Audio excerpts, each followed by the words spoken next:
Alright ke bafowethu igama usisibongo ngokashozi eThekwini ke namhlanje maphakathi neThekwini sibone i-EFF ne-Economic Freedom Fighters yebo i-EFF kanye ke ne-MK Party ke ikakhulu ke abantu abasha bezolisana ke nesenzo esehle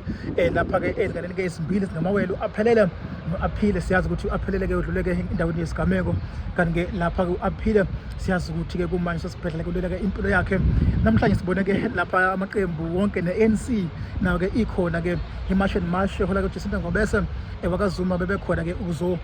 funa ke izimfuno ke lapha ke kumphathi webhilidi lapha ke i-home lifestyle management bezofuna ke ukubona uqinisekisa nje ukuthi ke bayazi ukuthi yini ekufuna ke yenziwe nokuthi ke yini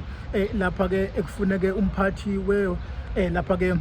webhilidi ke afuze ayazi nanokuthi ke mhlawumbe bekubalekile ukuthi bavezwe ke ukudina kwabo nokuthi ke bakunakekele okwenziwe noma kwenzeke endaweni ke noma endaweni yabo yokuhlala ke masibuka ke bafowethu into ephazamisile ke ukulwa ke kwamaqembu e-MK Party ne-EFF ungazi ukuthi ke isidingo sokulwa bezivelaphi kodwa singakuveza ukuthi yebo kukhona ke ukuthi kuyathembisa ukuthi ongenani uma amaqembu ehlangene ezobeka ipolitiki eceleni ayakwazi ukuthi abambisane